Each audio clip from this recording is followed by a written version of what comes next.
What going on, everybody? Welcome back to another episode. I'm your boy Swiper. You know what time it is. We are here with the Swiper Gang side. We got the Mile High Sports side, and we got the one and only Gifted X Blade. My dog. Oh, before you introduce yourself, let me remind the people who you are.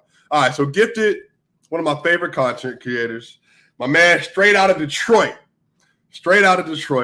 My man is a huge Golden State Warriors content creator. He has excellent film breakdowns that he does on Twitter. He is super knowledgeable about the game, going to do big things in the NBA space, big things in the YouTube space, big things in the content producing space. Gifted, my bro. How is everything going for you, brother? It's going good, man. I appreciate the introduction, Swiper. A big shout out to Swiper. He's always available and present, and we talk hoops all the time. So I can't wait to get to these series breakdowns. The NBA just keeps pumping out content and great games for us to look at. So I'm excited for today's episode. Yeah, bro, man. Let's just go ahead and get right into it, bro. So they heard me yesterday. Everybody heard me yesterday. The Serbians heard me. My friends here in America heard me. Mongolia, South America. I was telling the world what was happening yesterday with Jokic and AD and LeBron and Murray. So what were some of your initial thoughts from what you saw yesterday from Game 1 from the Nuggets and from the Lakers? So first off, I saw some really good hoops. I mean, this man Jokic just continues to impress. The effort on the offensive glass, the off-ball movement, the shot making was just insane. Like there's a shot I think in the third quarter where Jamal is literally taking the most contested shot known to man over LeBron James long two, which is a criminal in today's game, but he hit it. Just great game. From the Lakers, you saw them playing extremely hard. Anthony Davis had a masterclass, 40 points. Didn't really feel like it in the game, but very dominant shot-making presences from both teams. I'm pretty sure Denver shot 50% from three, and the Lakers were close. Both teams shot 50+% from the field. So really great offensive game last night. Yeah, you know what was crazy, bro? So when the game started off, so the Nuggets, they won Game 1 versus the Wolves by 29. They won Game 1 versus the Suns by 18. And so I expected that at some point in time, the Nuggets would be up 20-plus points. But I think the difference with the Lakers is, man, I have not seen, and again, you have even more experience with this than I do, because I've never – well, again, I've watched LeBron James in the NBA his entire career, obviously. But LeBron, you're not going to really put LeBron in a situation – when he has a healthy team around him where you're just going to be dominating him and he's just going to give the game up. Like, that doesn't happen. He didn't even do that to y'all when it was y'all, when the Golden State Warriors in the 18 finals, when he had 51-8-8 in the first game. Yep. And it was him and George Hill. And they still made it an overtime game. So, I'm not even surprised that Bron and AD were able to make it a game after being down 20 with like 3 minutes left in the third quarter. And I think that there's some significant adjustments they've made that really lended itself to that. And I think that the Nuggets are going to have to respond to that come out next game as well. 100%, man. I kind of feel like this Lakers team has built their bread and butter in these playoffs off of just not dying, like really playing super duper hard. Like that entire game in the first half, it felt like they had completely blown it up. It felt as if LA was not going to be sure of how to respond, but time and time again, they just found ways to score and get in the game. And then, in the fourth quarter, I'm looking up and it's a 12-point game. But, for most of the game, the Nuggets just absolutely dominated. But that, credit to LeBron and Anthony Davis and that Lakers team as a whole for just being scrappy and not giving up. Bro, what was the most impressive part of the Lakers' scramble to come back into the game for you? For me, I got to say playing with a sense of urgency, despite being down so many points, like not giving up on plays, diving for all of these loose balls, and the in-game adjustments from Darvin Ham, seeing things happen from the first half and in the second half, just the effort and intensity to try to keep playing hard, and also like having some of their role players just step up and knock down big shots. I mean, 23 points from Austin Reeves. He was a big part of why they were able to stay in the game as well. So I would say that, Swipe. 5 of 9 from 3, bro. I'm not going to hold you, bro. I was so when I was watching Jamal Murray not properly switch with Aaron Gordon yesterday, I almost lost my mind, bro. Like, I'm just Same like, spot, it was the same spot every single time with his three ball. It felt like. but I'm like, why is he jogging to the spot? Like, if you're gonna show and run, then show and sprint. Like he was like lollygagging. So again, two significant things they did. The Lakers were hunting Jamal Murray basically from the start of the game. Really sort of the second quarter, and they were hunting him down that fourth quarter. And then that Rui Hachimura switch. Now here's the thing, bro. Again, I first saw teams start doing this to Jokic around the 2018 season with Derek Favors and Rudy Gobert. And then obviously you saw PJ Tucker, Joel Embiid this year. And then, we've seen Al Horford and Robert Williams try to do it. So we've seen it done. But I think the thing is when teams start the game like that, the Nuggets typically adjust like slowly and then they figure it out. But when you do it out of nowhere, I think sometimes like they just act like they haven't seen it before. But then Joker, if he gets caught in a passing mode, which he seemed like he was in, then what he does is sometimes instead of being just a scorer, like, bro, he easily could have just, like, he was facing up Rui multiple times at the foul line. Yep. And wouldn't take the midi. You shooting 60% from midi, bro. Like, you know what I mean? Like, but he always wants to, like, make the best play. And I'm fine with that. But I just felt like he could have been more aggressive. I think the Nuggets could have schemed Rui off of Joker and get AD out of the paint. So for you, when you look at the adjustment for both the Murray switch with LeBron on the Lakers side and then the Rui switch on Jokic from the Lakers side, what do you think the Nuggets might be able to do to counteract that going the next game? So for me, the number one thing, right? I would say obviously the point of having the Hachimura switch on Jokic is so that way Anthony Davis doesn't have to play straight up defense, so he can basically roam and be a presence in the paint. To me, if you're Denver, what I saw a lot of was sometimes they'll have Aaron Gordon in the dunker spot, consuming up like space in the paint, which made it harder for Jokic to have great passing angles, but also like his shot couldn't be quite there because once he was in the paint, it was multiple presences there. Also, I saw some plays where Aaron Gordon would be, Anthony Davis would be roaming off of Jeff Green. I think for Denver, you really want to try to put yourself in a position where there's a bit better floor spacing to where your spaces are here and at the hash. There's a play where I think it was KCP and also MPJ, like very close to each other. And it's like if one is more at the hash and one is more in the corner, Anthony Davis can't just help off because they had D'Lo here, so he could slide up or down in between them. The floor spacing needs to be a bit more there, but I also think for Jokic, he has to try to be more in a scoring type of mode once he sees that. I feel like for the entire first half, he was more of that, but I feel like in the second half, the team as a whole to me kind of coasted seeing how much they were up, and then as the game got closer, Jokic tried to make the right passes, but it's just a testament to how good Anthony Davis is because his length, because he was able to roam, he was able to get inside those passes and really interrupt that type of flow. So I would focus on using Jokic as more of a scorer from the nail in those type of situations. Yeah, I mean, for sure. I mean, Jokic had 12 points in the third quarter, had 2 points or 3 points in all of the fourth quarter. And, he really didn't shoot the ball all that much either. Some 2 contested fadeaways that he had that just were not like in process shots per se. So, but even like the shots that he hits, like I think one of the things people forget is that like Joker he basically like came off of a screen, caught the ball going left, and then hit a 3-pointer. And then he had another one that he caught in process. He just walked into a wide open 3-pointer. Like when Jokic, if everything was in the flow of the offense, even a soundboard shuffle, there's still a very high percentage shot for him because it's very natural. But the problem is that if he has to get in a situation like that, where he feels like this pressure and then he like is doing something as a shooter he doesn't want to do, sometimes it can affect his shot quality a little bit. So, but again, I mean, how do you feel about this narrative, Gifted? That the Nuggets should feel bad about how they won because of how the game ended, and that the Lakers should feel good about how they lost because of how the game ended.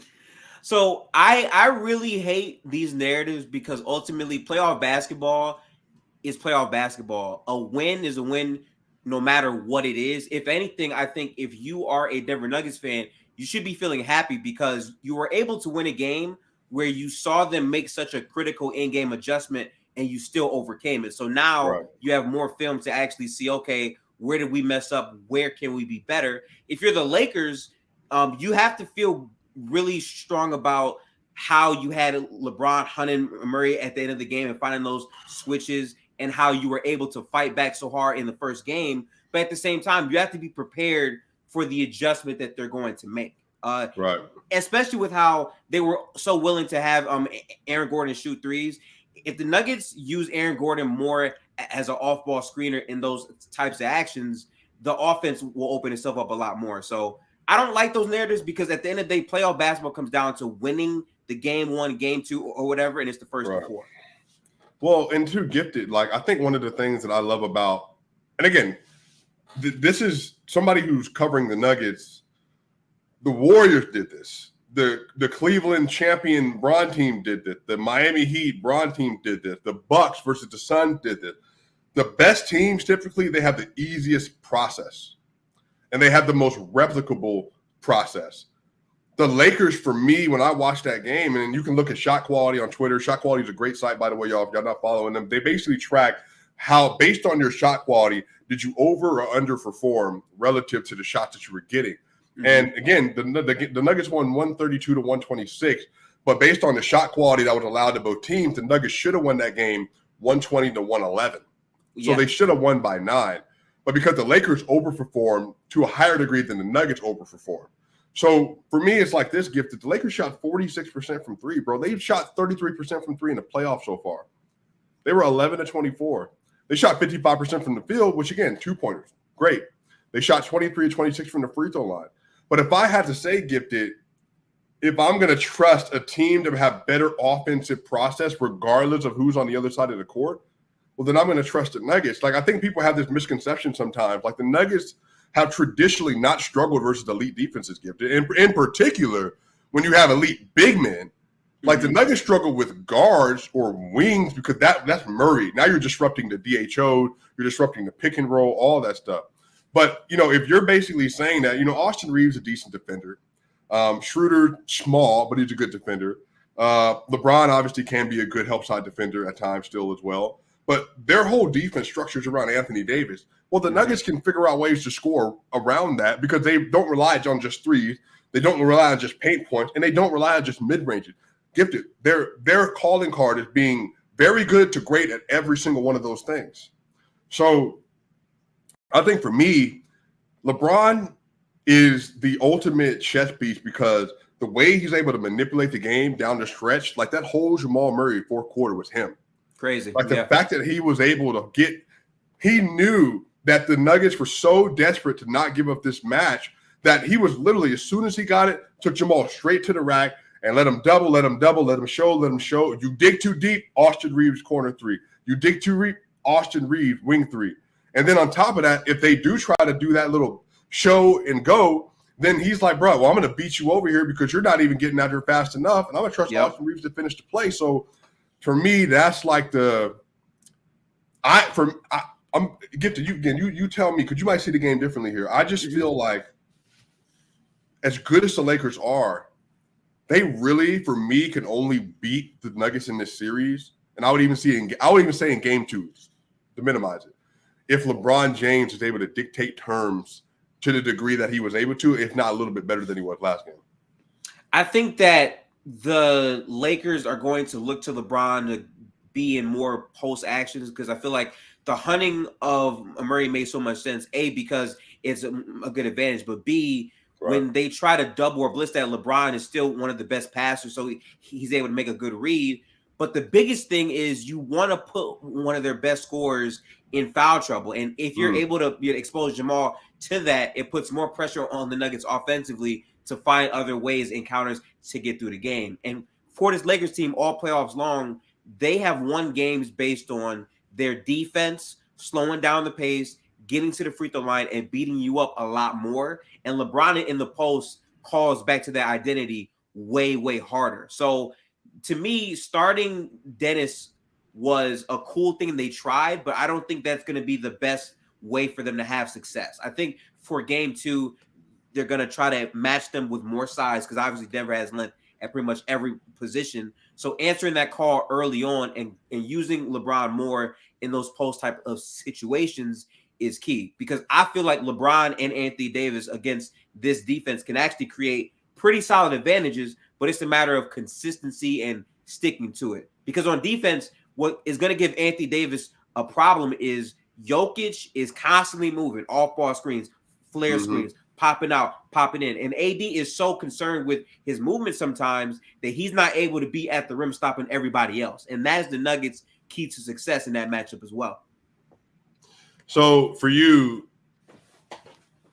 what do you feel like the Lakers would have to do in game 2 to be able to come away with a victory? Like, what strategy do you think they need to deploy? I think for the Lakers, you really need to find a way to have Anthony Davis be more of a roamer in certain spots. But I really think their screen and navigation has to be better. In that first quarter, they struggled understanding what they wanted to do every time on the screen and navigations, and they gave up a lot of quality looks. You really want to see them have guards be in a position where they at least understand what they're trying to do and have a bit cleaner closeouts. I think as well, unlocking LeBron James and more of those post type of actions and doing kicks to other people, using Anthony Davis more as an active cutter off the ball could do a lot of wonders for their offense. I really think the answer is just locking in defensively and matching them with a lot more sizey, rangy type of lineups. 3-guard lineups against Denver is not going to cut it because you guys just have way more length than they do, in my opinion.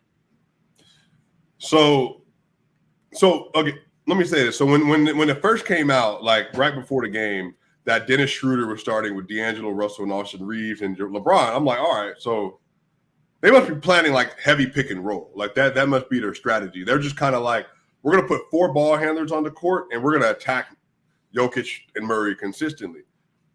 But they didn't do any of that. Like they didn't like they didn't turn their offense to that at all. So at that point, I was like, all right, so are they like just trying to space the court out or whatever else?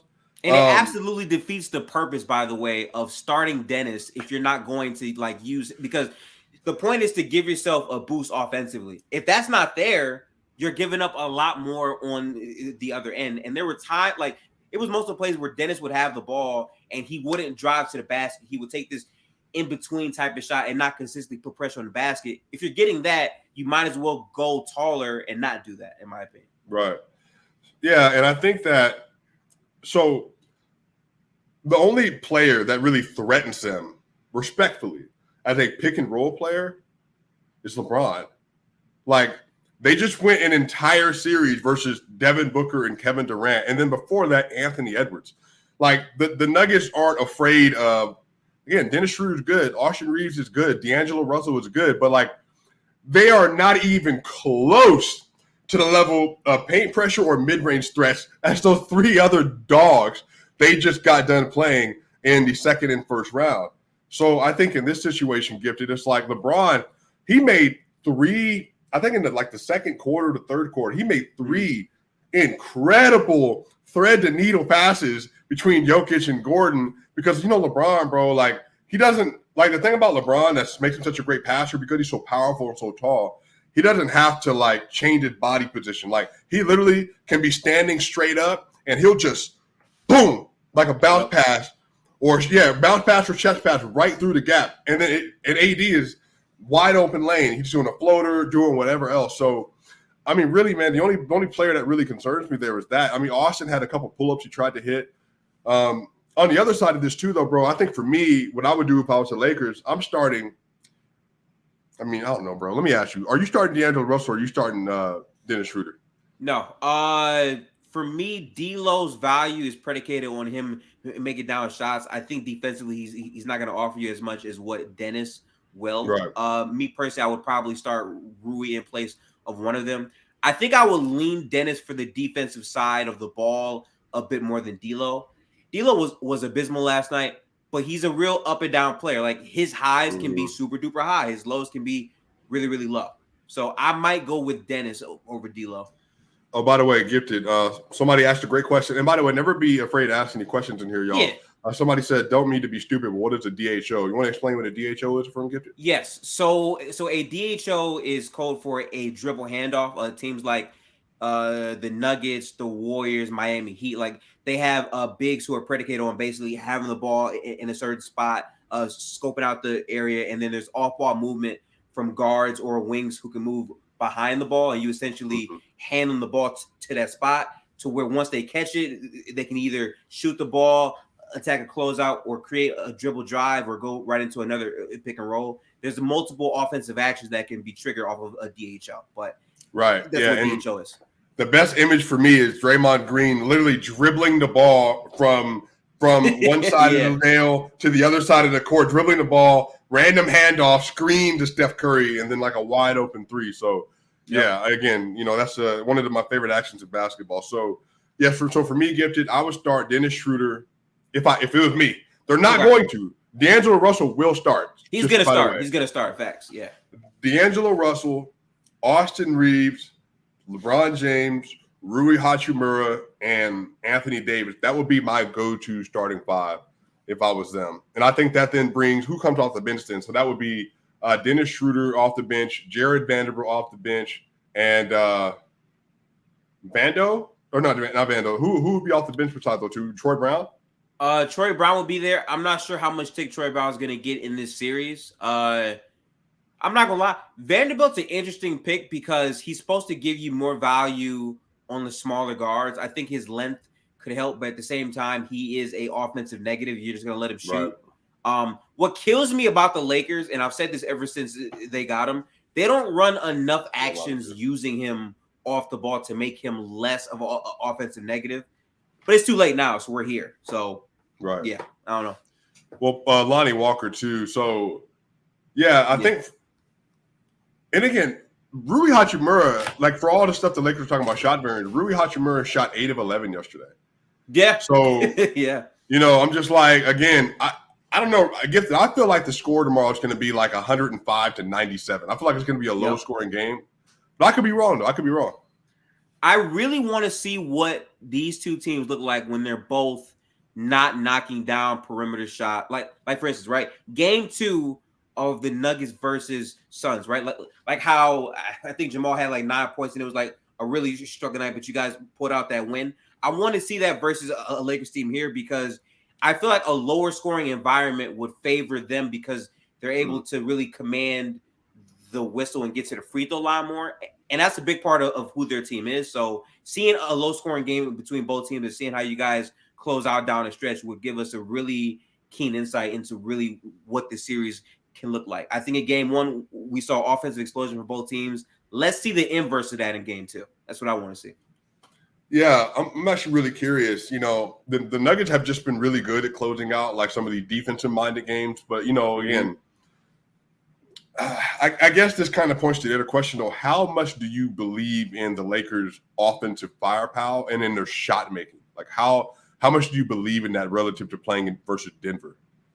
Yeah, so I don't believe that their three-point shooting is going to be that consistent. I would estimate for the series they're probably going to shoot anywhere from 33 to 36% from three on a game-to-game basis. I think for the Lakers, they're mainly trying to focus on points in transition off of the Denver Nuggets turnovers from time to time. Second chance points off of the glass, which is going to be hard if Jokic has one less rebound than your entire team in one half of basketball. That was crazy. And just seeing more effort inside the paint. I feel like Anthony Davis and LeBron James could consistently get advantages in the paint, but it's a matter of how long do their legs hold up through 4 quarters from doing that. Yeah, I mean, do you expect AD to have another 40 and 10 type game in this series? I think he can, yes. I don't believe he's going to have back-to-back games like that because it's just hard for him to be able to muster that. They're asking Anthony Davis to do a lot on both sides of the ball. He's elite enough to be able to do it. So I do think he can give you another game like that, but it's really going to be a testament to the other players on the team and how often they're executing those advantages created from LeBron and AD. Yeah, I'm really curious because we haven't seen AD had 2 dominant games like in back-to-back cohesion. This is his first 40-point game in the playoffs in a while. Yeah. But then LeBron, they both played 42-ish minutes. LeBron just had 26, 12, and 9, I think, or whatever else it was. And he obviously has that, that bum foot that he's been wrestling with the entire year. I guess when I think about game two, before I get your prediction, do you think that the Lakers are going to be able to not only match the Nuggets' energy come game two, but also be able to replicate their process in game two as well? I think in terms of what they're able to do in the paint, I think they will be able to replicate that. I would guess the 3-point shooting ability from the Lakers, sure, but in terms of the interior and mid-range type of scoring, I think the Lakers can stay rather consistent in that regard. I think if they go with taller lineups as well, the length in their execution in transition can be really, really potent still. So I would still give them a pretty good chance in those two areas. Yeah. Yeah, I mean, I definitely think they could win, especially, if their role players are able to hit their shots like that. But it really, AD, AD's been weird, bro. Like, what do you have, 30, 20, and 5 versus y'all? And then the next game had like 17 points or something like that. So, recent history kind of tells us that, he might have a 17-point game. The problem, though, is, bro, Jokic will not do that. So, it's almost like AD has to play at a high level in order to make this the game that it needs to be. So I don't know. I kind of expect AD to have a good game again offensively, because I just don't know if defensively even as good as he is, I don't know if that's enough by itself without him scoring for them to be able to overtake what the Nuggets do as a system. So again, I could be wrong, but I guess that's what I'm trying to figure out. Like even in a knockdown, drag out game, I think the Nuggets have better shot makers than they do, So like from Jokic to Murray to MPJ, but again, we'll see, bro. Again, I got a question. Between the two of us, who do you feel like is higher on the Lakers' ceilings in this series? Higher on the Lakers' ceiling. I'm trying to think here. For me, I've always said that this is a series that I believe goes to the distance. I think the Lakers are going to give the Nuggets a great job because, again, both teams have depth, but in terms of what LA wants to do, I think they're going to be able to consistently be able to get to that paint and have those advantages. Denver has the better shot makers, but I think that the variance of what they can be at times is there. Like, for instance, game one, right? MPJ played excellent basketball, but I feel like in the playoffs, especially against the Suns, it took him some time to be in a consistent rhythm. I think on the road is going to be a great test of how consistent these role players can be. Jokic has been consistent every single game. He's played well in pretty much every single game. I mean, 53 points against the Suns, but the second cast showing up with him in that same game wasn't really founded. So that's where the variance comes down to. I think for LeBron and AD, you have two different sources of rim pressure and guys who can both create and finish advantages between those two, which gives them a great chance, even if their role players aren't being as consistent. Yeah. Yeah, the Lakers shot, per cleaning the glass, the Lakers shot 16 of 19 at the rim. The Nuggets shot 16 of 25. So they both made the same amount. But obviously, relative to the percentages, they had more success. I'm going to say my game prediction for Thursday. I think the Nuggets win, but I think they're going to win I'll probably up the score a little bit. I think maybe 109 to 102 to 103 is about what I would put the score at. I think it's going to be lower scoring, going to be a little bit more of a drag out. But for me, hey, man, the Lakers are great. LeBron's great. I think the Nuggets dang near – I think they have to win the game to get this – to do what they want to do in this series. Does that make sense? To where it's not to where they can feel okay – we go to LA, we split one, and we come back, we bring it home type deal. That's what they want to do. Right. So I think if they want to accomplish that, then that's what they need to do. So I suspect they're going to win that game, but I think it's going to be it's going to be a show until maybe the last 4 minutes of the game or something like that. I think this is going to be a more traditional playoff series where the home team wins both games. I think Denver is going to take game 2. I do believe it's going to be a lower scoring game. I would think maybe Denver 105 to 101 for the Lakers or 102, that type of range. Like a missed shot, to end the game for the Lakers? Something like that. Yeah. I can see that. I can see that for sure. A LeBron step back 3 or something like that. Yo, that shot he took killed me yesterday because he made both of his free throws. He went for the 3. He didn't make it. And you guys just, every time they got a score. Y'all found some type of way, either in transition or in the half court, to finish out that play. I think your role players are going to be playing well at home. So that's why I have Denver. But I think in LA, under the 2-0 pressure, I think they're going to win those 2 games. And game 5 is really going to choose who takes that series, in my opinion. Sheesh, bro. It's just like, I think a lot of this is I just look at LeBron and I still see 2020, 2018 LeBron, right? Mm-hmm. But he's not. Like, he's clearly not. But my eyes, my brain doesn't believe what my eyes are telling me. That's how he can't do that for a whole game. He can definitely choose pockets to do so. So I'm with you on that. Right. Well, yeah, y'all, man, this is Gifted, man. Gifted make great content, man. He has his own YouTube channel. If you're not on the YouTube channel watching this, go to Gifted's YouTube channel, Gifted X Blade, and then you can find all of his content, make great content. You can find him on Twitter at Gifted X Blade as well. And so, man, just great, bro. We got another episode coming up soon, man. But I really appreciate you making time tonight. Hey, man, absolutely, bro. I have been watching basketball pretty much every single day.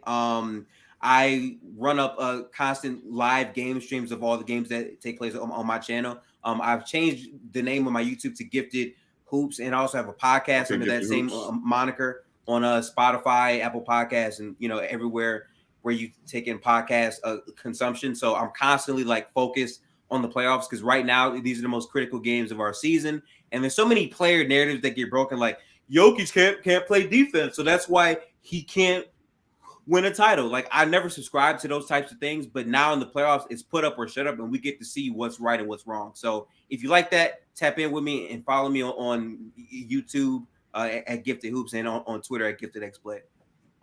Yeah, bro, I appreciate that, man. Hey, shout out to y'all. Hey, Swiper Gang, Mile High Sport, hit the subscribe button, hit the like button. Tell people where you like to get your favorite NBA content, Denver Nuggets content. Y'all know what time it is. Hey, Game 2 is about to be huge, big time. We'll see what the Denver Nuggets do. Hey, y'all, go ahead and enjoy the ride, y'all. We will catch y'all on the other side. Out. See y'all soon.